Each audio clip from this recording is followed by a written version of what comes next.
Students, मैं आपका botany guru और director Evolve Career Institute Ravi Pratap Singh हूँ। मैं आज आपको एक ऐसे बच्चे से रूबरू कराना चाहूँगा जो सभी लोगों के लिए मिसाल है। जो बच्चे नीट में पहले प्रयास में 250-300 नंबर पाके डिस्करेज हो जाते हैं और वहीं पे डॉक्टर बनने का सपना छोड़ देते हैं, उनके लिए ये बच्चा एक मिसाल है।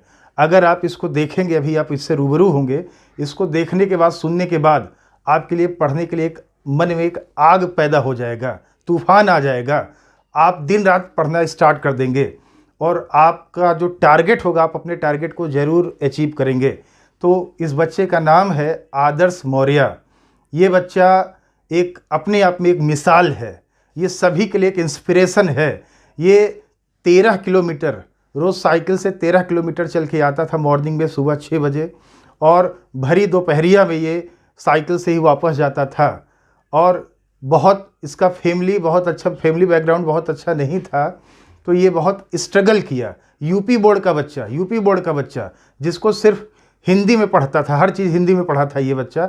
ये जब पढ़ने आया तो इसको बिल्कुल परेशान रहता था। हमको याद है पहले साल जब ये आया तो हम क्लास में पढ़ा के जैसे क्लास से बाहर निकलते थे तो ये आता था, पूछता था, सर इकोसिस्टम को हिंदी में क्या बोलते हैं, सर जेनेटिक्स को हिंदी में क्या बोलते हैं। हर चीज़ का हिंदी पूछता था और हम देखते थे कि ये लगातार बच्चा ये पढ़ाई में लगा हुआ है।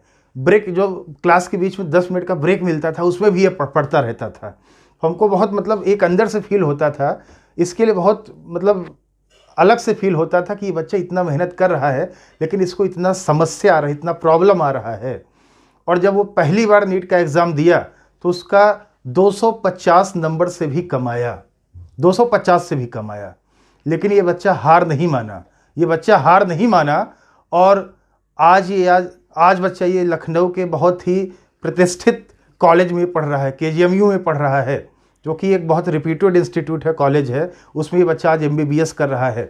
ये सब के लिए बहुत बड़ा मिसाल है।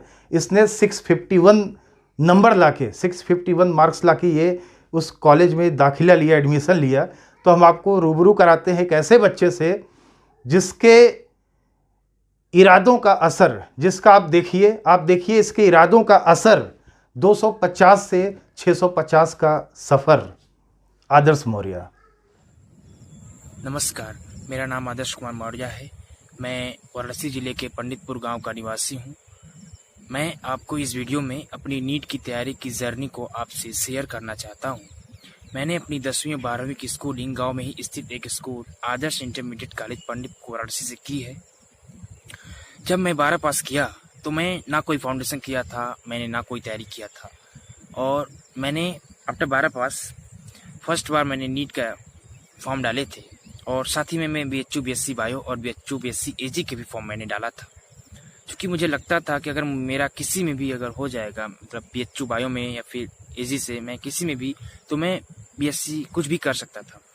लेकिन मेरे किसी में भी मैंने क्वालिफाई नहीं कर पाया, और मेरे जो फर्स्ट बार मैंने जब नीट दिया था तो 12 पास, तो मेरे जो मार्क्स आए थे वो 250 थे, जो कि काफ़ी कम थे, काफ़ी होपलेसिंग मार्क्स थे।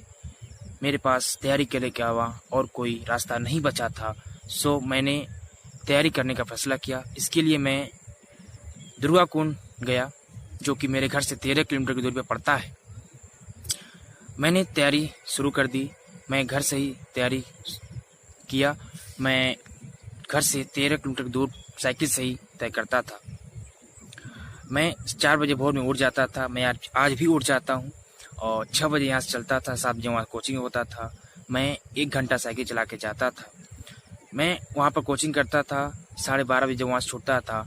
तो उस समय बीच दोपहरिया का कड़ा धूप होता था, और उसी कड़ी धूप में मैं सर पर गमछा बांध करके 1 घंटा वापस साइकिल चला करके घर आता था। जब मैं घर आता था तो मैं पसीना से डूबा हुआ रहता था। मैं घर आकर के आराम करके खाना पीना खा करके सो जाता था। उसके बाद मैं पढ़ता था। चूँकि मैं हिंदी मीडियम यूपी बोर्ड का छात्र था, तो मुझे काफ़ी लैंग्वेज प्रॉब्लम्स भी होते थे, और टीचर्स पढ़ाते थे, मुझे नहीं समझ आता था। मैं एनसीईआरटी की लाइंस भी नहीं समझ आता था मुझे, और मैंने इसके लिए डिक्शनरी से इंग्लिश शब्द के हिंदी अर्थ जानने की कोशिश की थी। और मैं आपको बता दूं, मैं रवि सर और अवनीश सर दोनों रिस्पेक्टेड मेरे जो टीचर्स हैं, मैं उनसे पढ़ा हुआ हूँ और मैं रवि सर से एनसीईआरटी की लाइन बाय लाइन पूछता था। मैं उसका हिंदी पूछता था तो वो बोलते थे ये क्या पूछ रहे हो तुम। तो मैंने उनको अपनी समस्या बताई तो उन्होंने बहुत ही अच्छे तरीके से मुझे वो लाइन बाय लाइन समझाते थे। मैं उन्हीं के नोट्स पढ़ा करता था और मैंने इस तरीके से 1 साल तैयारी किया। और जब लास्ट समय आया नीट के एग्ज़ाम देने के पहले, जैसे 1 महीना बचता है, तो टीचर्स बोलते हैं कि जाओ अब घर से तैयारी करो और जो क्वेश्चंस नहीं आएंगे मुझे व्हाट्सएप पर सेंड कर देना, मैं बता दूंगा। तो मेरा हालत ये था कि मैं व्हाट्सएप भी चलाना नहीं जानता था। तो जहाँ आजकल के लड़के 3 से 4-5 साल की उम्र में ही व्हाट्सएप, फेसबुक, इंस्टा जैसे सोशल मीडिया ऐप पर लीन हो जाते हैं, वहीं मैं 12 पास करने के 1 साल बाद भी व्हाट्सएप चलाना नहीं जानता था। तो मैंने किसी तरीके से व्हाट्सएप चलाना सीखा और मैं सर को क्वेश्चन सेंड करके हल करने की कोशिश की। और फाइनली मैंने जब दूसरी बार नीट दिया तो जो मेरे मार्क्स आए थे वो 546 थे। मेरे मेहनत का रंग दिखा, लेकिन कट ऑफ गया था 572, सो मेरा नहीं हुआ।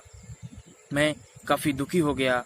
काफ़ी एफर्ट्स के बाद भी मेरा नहीं हुआ था। मैं काफ़ी होपलेस हो गया था, क्योंकि मैं इस बार भी बीएचयू बीएससी बायो और बीएचयू बीएससी एजी के एग्ज़ाम्स दिए थे और मैं उसमें क्वालिफाई भी कर गया था। लेकिन मुझे लगता था कि कहीं ना कहीं मेरे तैयारी में कोई दिक्कत रह गई होगी, इसलिए मेरा नहीं हुआ। तो मैं अगर 1 साल और तैयारी कर लूँ तो मेरा हो सकता है।